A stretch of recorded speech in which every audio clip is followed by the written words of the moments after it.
Jeff's not with us today. Good afternoon, everybody. Thank you for being here or for tuning in.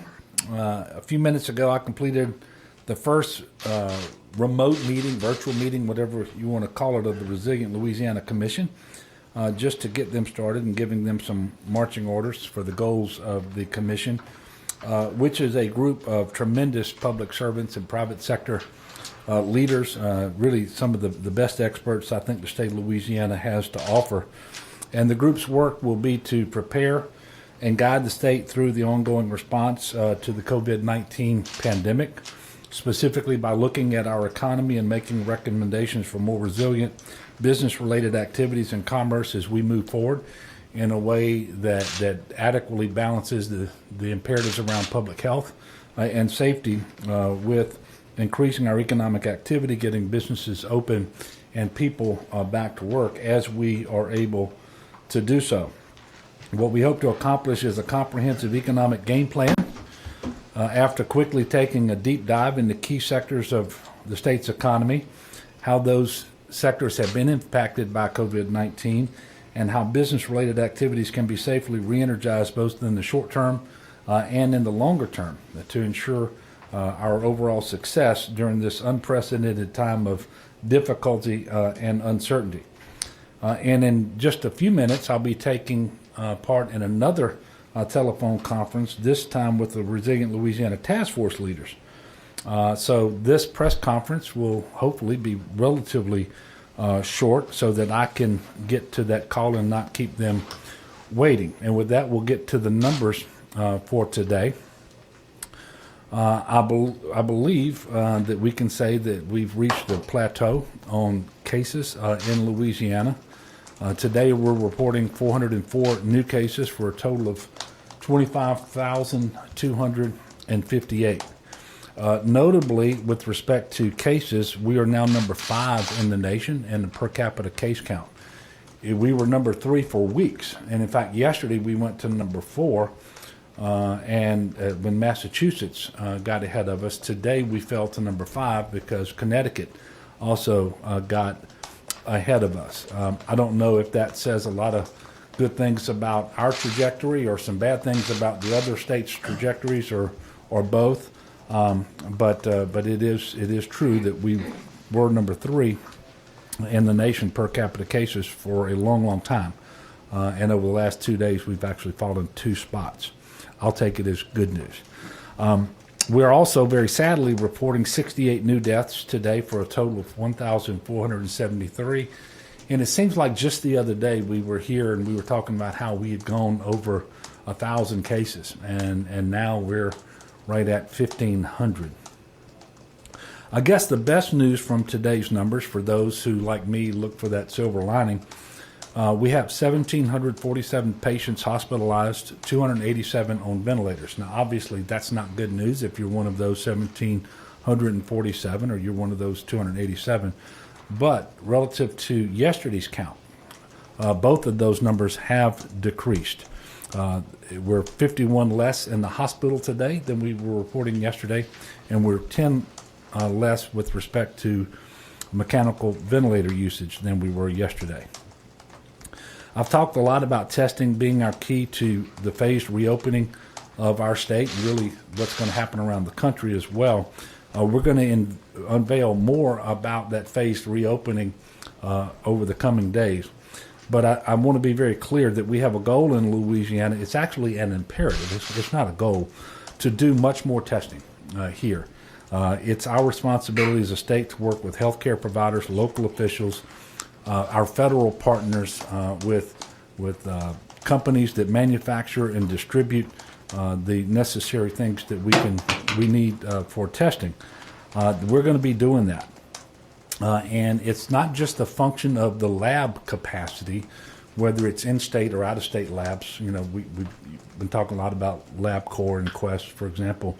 The challenge right now, at least, and it has been for a while, and had a call with the nation's governors today, 44 governors on a call, and this is something that's being faced by every state. The challenge is on sourcing the specimen collection kits to the degree that we need to feel comfortable. So we're talking about swabs, we're talking about viral transport medium, and we're talking about reagent. And of course, we're trying to manufacture as many of those things in-state as possible and source them wherever possible. And much like we have seen, at least to date, with respect to PPE, we think that this is going to get better over time as well. But it's something we're working very hard on. But with respect to testing, it really is imperative that individual members of the public, Louisiana citizens, get tested when you should be tested. And this is what I mean. If you have symptoms, and again, the classic symptoms are cough, shortness of breath, fever. If you've been exposed and have symptoms, or if you have a recommendation from a medical professional to get a test, then I'm asking you to get a test. It's important for you. It's important for your family. It's important for the state. It's important especially for the most vulnerable members of our state, those who have underlying chronic health conditions or advanced in age. And it's really important for those people who are on the front lines, the doctors and nurses and respiratory therapists, the EMTs and paramedics and all of those individuals. And it helps as a state, the more we test, so the more that we know. You can go to ldh.la.gov for testing locations around the state. And I think we're still fighting this. I want to address it head on. There is no stigma with being tested for COVID-19. There is no stigma if you get COVID-19. And people shouldn't think about it in those terms. Think about it as an opportunity to help keep yourself healthy and safe and alive, and your family members and people in your community, especially those who are most vulnerable. And understand, we've had some of the wealthiest people in the world contract this disease. We've had the Prime Minister of the United Kingdom. We've had members of the royal family. There is no stigma. This is not something that you get. And by the way, we shouldn't have a stigma with anything that presents a public health challenge. Any disease that you've ever heard of. But this is not one that you get based on behavior that some people might find objectionable. Many people get this disease and they'll never know where they got it or who they caught it from or whatever. So everybody should just get that out of your mind. Get tested. Get tested. It's the right thing to do for you, for your family, for your community, and for the state. The good news about getting the coronavirus for the vast majority of people is that they will survive. And in fact, the vast majority won't even need hospitalization. But those who do need hospitalization really obviously do need it. And so if we're going to be successful, we have to do more testing. We have a part to play in that, but the public, you also have a part to play in that.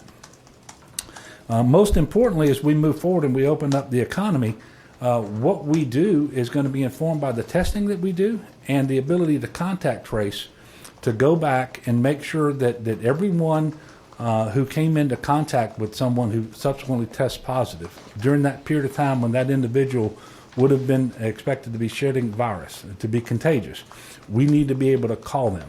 So if we're not getting tested, then we don't have a basis from which to do contact tracing for individuals who are positive but untested. So we need to make sure that everybody's doing that. If you have symptoms, consult with a medical professional. Testing is far more readily available today than it has been in the past.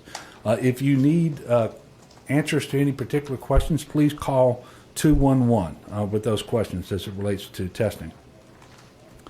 As I said earlier, we're going to be announcing a plan in the coming days to discuss our next steps forward.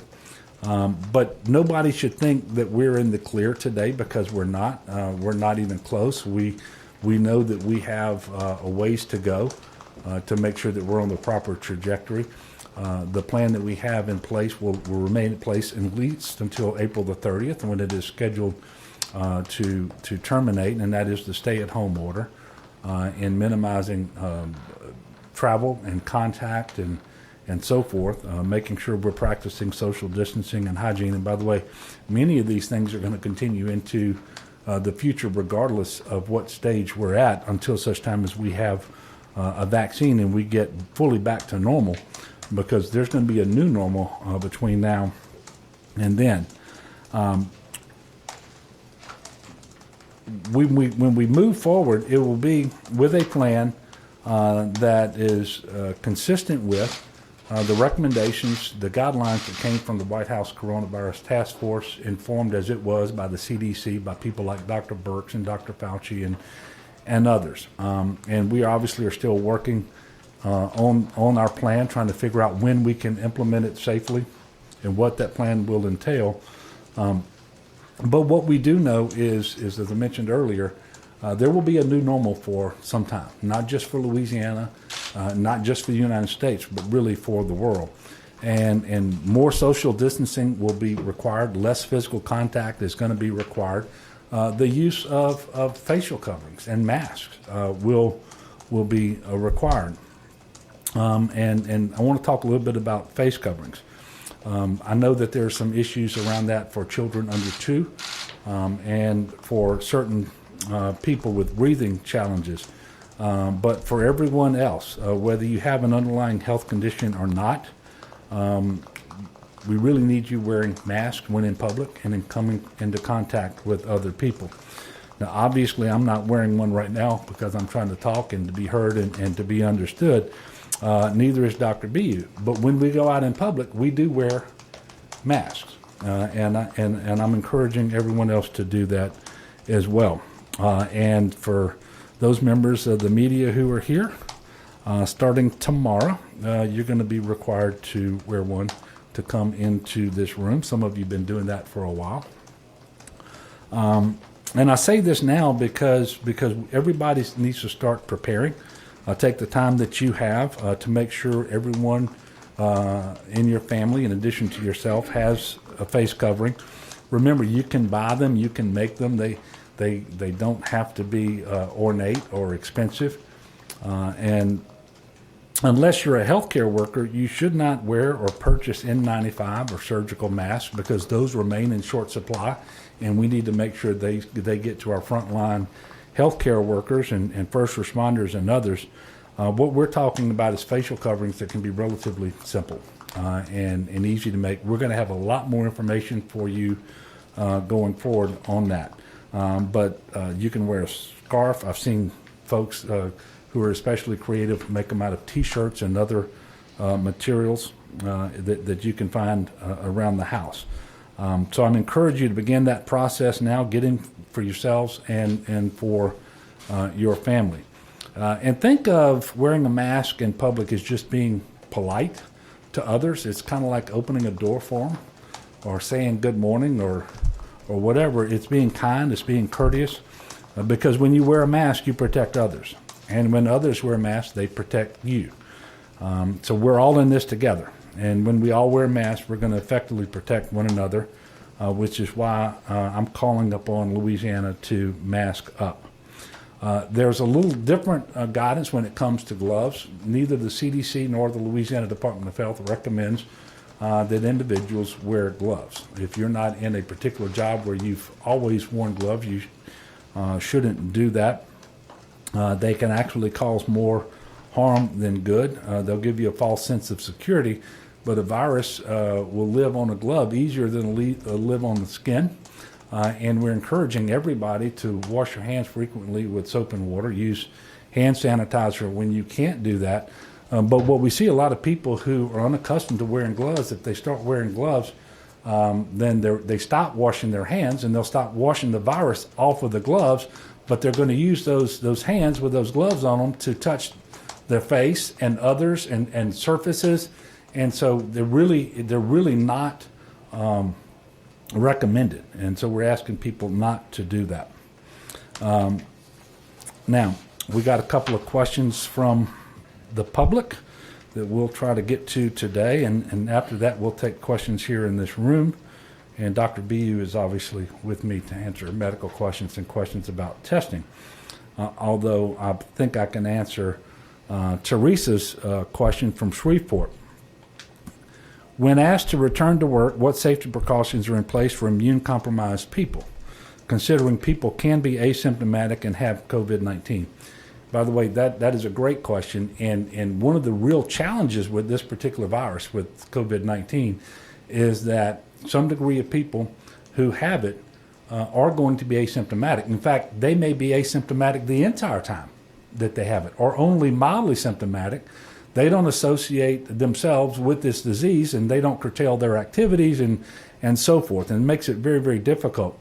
And that's a particular concern to people who are older and people who have hypertension, diabetes, kidney failure, disease, I should say, heart disease, and so forth. And that's what Teresa's asking about. So I can tell you this: everyone should be wearing masks. If you know that your immunity system is compromised, then you should follow your doctor's orders. Take all the precautions necessary in order to stay healthy. Take whatever medicines you've been given to make your immune system as strong as it can possibly be. Eat well, all of those sorts of things. Work remotely if you can possibly work remotely. And then the things we're talking about, if you have to physically go to work, make sure your coworkers are doing the things that we're talking about. Following the social distancing, wearing masks, and all of those sorts of things. If you have one of these conditions that make you more vulnerable than others, in this question, it's an immune system that's been compromised, then you probably need to wash your hands more frequently than other people. And we all need to do that more frequently. It is very important that your coworkers stay home when they are sick. In fact, we're asking everybody to do that, but if you are in this situation that Teresa's asking about, it's really important that your coworkers stay home when they are sick. So those are the sorts of things. Really, they're the things we're asking everybody to do under all circumstances. It's just more important for people who are vulnerable. And then we had a question from Thibodeau from Guy, and he asked, do you think the uptick in hospitalizations we've seen over the past 2 days, specifically related to, I think, April the 20th and April 21st, is due to a decrease in social distancing associated with Easter weekend that happened about 10 days ago? What I can say is not following social distancing guidance has an impact on the number of positive cases and on the number of hospitalizations. According to Unicast, we went from a B to a D over Easter weekend. And remember, they look at your cell phone and your GPS in particular to try to figure out what the movement looks like. And so we did regress by that measure, at least over Easter weekend. But today we're reporting a decrease in hospitalization from 1,798 to 1,747, and that number of a decrease is much larger than the increase we saw over the previous 2 days.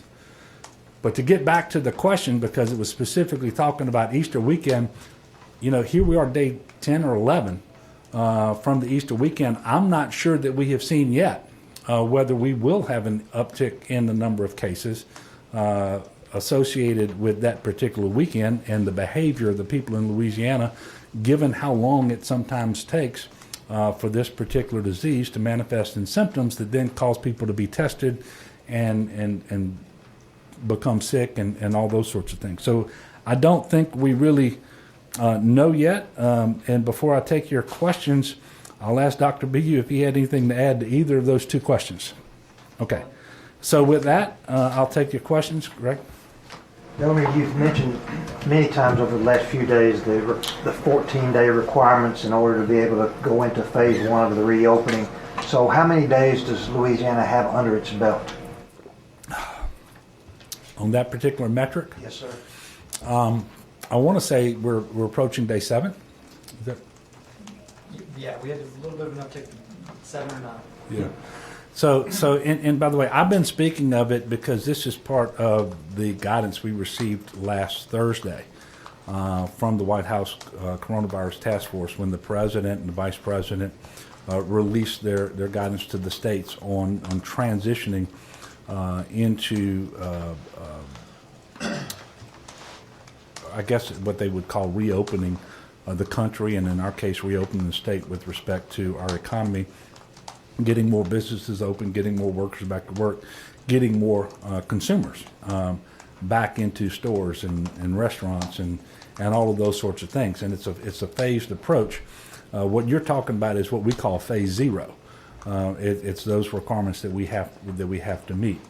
And right now we're about halfway through the 14 days, and the current trajectory looks promising, especially as it relates to hospitalization.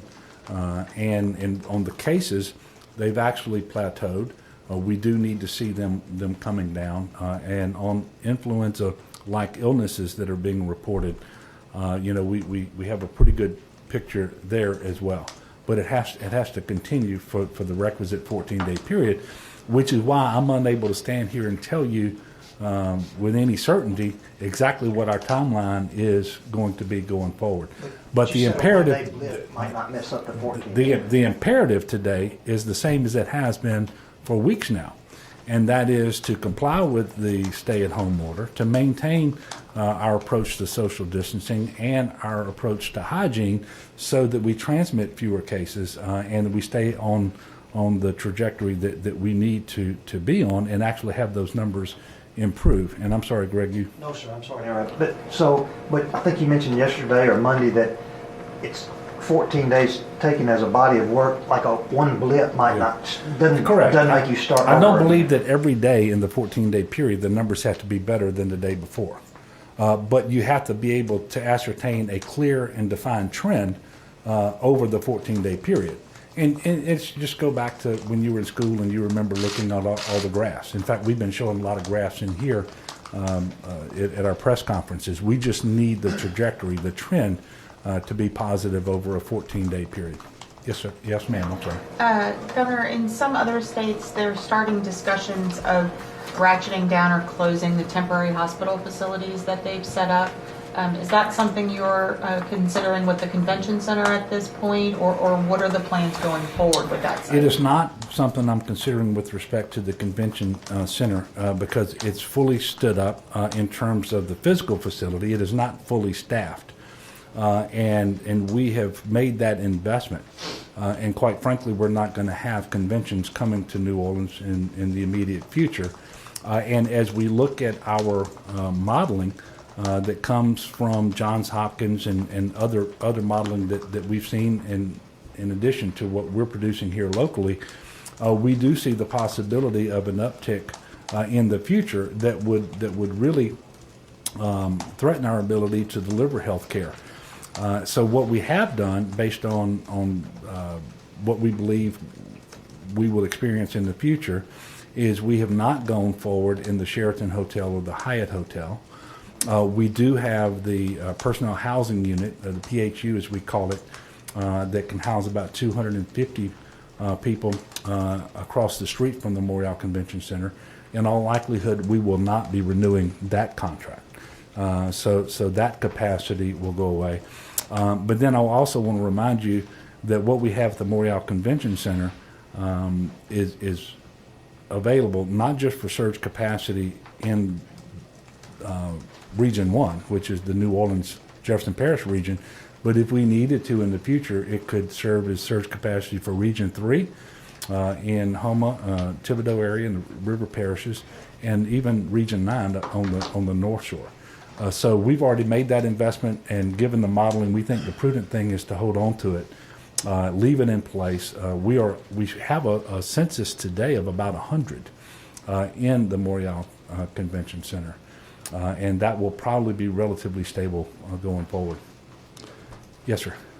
Governor, for several days you talked about managing expectations once this new order goes in place and just going forward. How do you necessarily get that message across to some people who might think we're out of the woods or they don't necessarily need to follow everything once this new order comes in? And then how do you get maybe businesses that are reopening or sectors to also help with that message of managing expectations? Well, it's a great question because nobody likes the restrictions that are in place. I don't like them. People who are staying at home don't like them, and so forth. And so sometimes they look for any messaging that they can cling to say, okay, we're past it.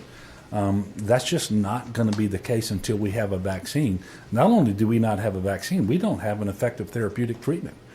yet for this particular disease. So as we move forward, we're going to have to do it in a way that preserves a lot of the things that are in place today with respect to social distancing and hygiene and wearing masks and all of those sorts of things. And so we're going to keep talking about it. I do hope you all will help. The members of the media, you have a role to play here too. It's a big one, to make sure that that is being communicated over time. And what people should understand, if we want to have success with reopening our economy, you can't have that if our cases spike back up.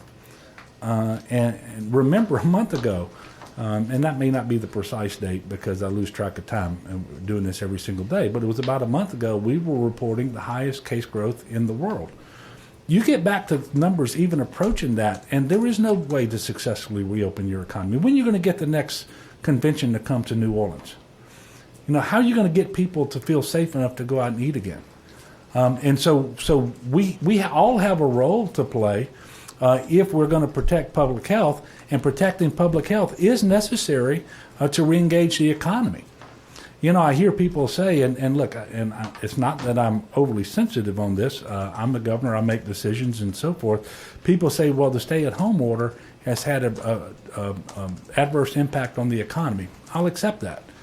But had we not done the stay-at-home order, we'd have had a bigger adverse impact on the economy, and it would be one that we would be a long time, much longer, trying to recover from. Because you are not going to reopen the economy when people are getting sick and dying because they don't have access to an intensive care unit bed or to a ventilator or whatever. It just isn't going to happen. So we all have a role to play here. We need to manage expectations. We need to understand that this is going to be with us for a while. And I know that people don't want to hear that, but it is the truth. And so we just need to adjust as best we can to this new normal and get through it in a way that allows us to, as best we can, maintain the balance between public health on the one hand and economic activity on the other. Because if you don't preserve the balance, you're just not going to be successful. Yes, sir. I'm not going to ask anything about testing today. Please don't. Maybe it's harder. Oil is in free fall. In fact, 2 days ago, the May contracts were below zero, so producers were having to pay refiners to take the oil because we are slammed full in storage. Is there anything on the horizon that would help Louisiana oil companies? Frackers are saying that they can't shut down and simply cap wells because it costs too much to do that, try to reopen. So if they do, that means they have to lay off their workforce. The White House is considering some measure, but it sounds so at odds to be bailing out oil companies. It does. And you may recall that at one time, I don't know whether the oil sector was in the language in one of the previous bills for stimulus, but I know that there was discussion at the end of the day they were not in there. Obviously, that would be helpful to the industry, and it'd be helpful to states like Louisiana that are as reliant upon that particular industry and economic sector as we are. And one of the challenges that we're having is with oil being so cheap and with the supply not being cut to the degree that it should be, is we're feeling, not we, but across the world, pipelines are being used to store oil. Vessels are being used to store oil. Railroad cars are being used to store oil. So even when demand starts to increase, the demand is going to tap into what's already stored, and there's not going to be a need to produce. This is something that Dr. Lauren Scott was talking about yesterday on a PBS program that I'm not sure that it's aired yet. But it's a particular challenge for this industry and for Louisiana. We are looking at what we can do here in Louisiana. I am calling upon the federal government to do more for that particular industry because with transportation being down, I think there's been a 90% decline in demand for jet fuel. There's something like a 50% decline in demand for gasoline right now. And I'm not talking about Louisiana, I'm talking about around the country, around the world. This is a particular problem. And we have a task force that's set up, as you know, and one of the components of that is energy, and we're going to be consulting with experts to see what we can do as a state to help. You know, there are some things that are helpful, but it's not a magic bullet. Would you cut severance taxes? Well, I am going to authorize and have authorized the Department of Revenue to delay the collection of severance taxes. Cutting severance taxes depends upon the legislature, and you know, so we'll discuss that going forward. There is a fundamental difference between the state and the federal government. And Leo, I know you know this and others. We are being called upon right now to deliver more services while less revenue is coming in the door, and we don't have the option to run a deficit. Constitution doesn't allow it. And so we have a lot of things that we have to balance. But what we can do in the short term is to delay when we would have those severance taxes paid. And I've authorized the Secretary of Revenue to do that. She will be making that announcement shortly. Yes, sir. Governor, you talked earlier about the reopening not being a one-way street, meaning we could have to close stuff back down. We hope it's a one-way street, but that means that we can't go too fast, and we hope to go in one direction. But we're going to be monitoring all of the steps we take through testing, and we're going. That's one of the reasons why we're building out a public-facing dashboard at LDH that's going to give the public, not just us, the public, more information about what's happening in near real time about testing and cases and hospitalization and so forth, deaths and everything else, so that the public will know whether we're doing better or doing worse, and it helps us decide whether we need to continue to loosen restrictions over time as we are able, or whether we need to ratchet back, and whether we need to do either of those actions as a state or maybe as a region. You know, so there's a lot of things that we have to take into account, but we know that it's not necessarily a one-way street. We would like for it to prove at the end of the day to be a one-way street, but we're going to have to move slow enough to know what's going on. Well, I guess my question is, do you have a sense for how low we have to keep down the rise of cases? For instance, if we get to a point where in the next 14 days your modeling shows us running out of healthcare capacity, for instance, in the region, does that warrant a rationing back? We're still working on the triggers and what that looks like, and I know because early this morning I had a meeting with our team, and Dr. B led the meeting, and I'm going to let him come answer the question because he will do a better job than I will. But we're still trying to figure out exactly what that looks like. And by the way, we're trying to get some guidance from CDC and the federal government on this as well. How do we measure over time whether we hit the next gate so that we can proceed to the next phase of reopening, or whether we actually see numbers that cause us to not move forward, and under what circumstances should we go back and tighten up the restrictions a little bit. And it's going to depend upon where hospital capacity is at that given time, what the cases look like. And we expect that this may play out not so much as a state as a whole, but in certain regions. We won't know, but anything we do will have to be informed by testing, which is going to have to be more robust than it currently is, even though we have greatly stepped up the amount of testing that we're doing. So, Dr. B, you've now had enough time to think about your answer to this question. Come up and answer. Yes, sir. Yeah, I actually don't have much more that I would add than what the governor said. I think, going forward, we're going to be looking at obviously wanting to continue to see cases go down. There is a bottom, right? 0 cases would be our eventual goal. I'm not sure that that's a bottom we'll see until we have vaccines, frankly. But if we're talking about how long do we move from phase to phase? There's going to be things that tell us we just need to stay in this phase longer. And then, unfortunately, there could be times when we see an uptick in cases, or even just people presenting to the emergency department ill with symptoms like COVID. And we call that syndromic surveillance. If we start to see people showing up with the syndrome of COVID in a large enough number, we know that's the leading indicator that following after it is a wave of hospitalizations, a wave of people on ventilators, and then all the consequences from that. And so looking at that data, working with the CDC to refine our recommendations, you're going to see how we're going to recommend to the governor that we either move forward, stay where we are, or worst case scenario, move backwards. So our last one in the back.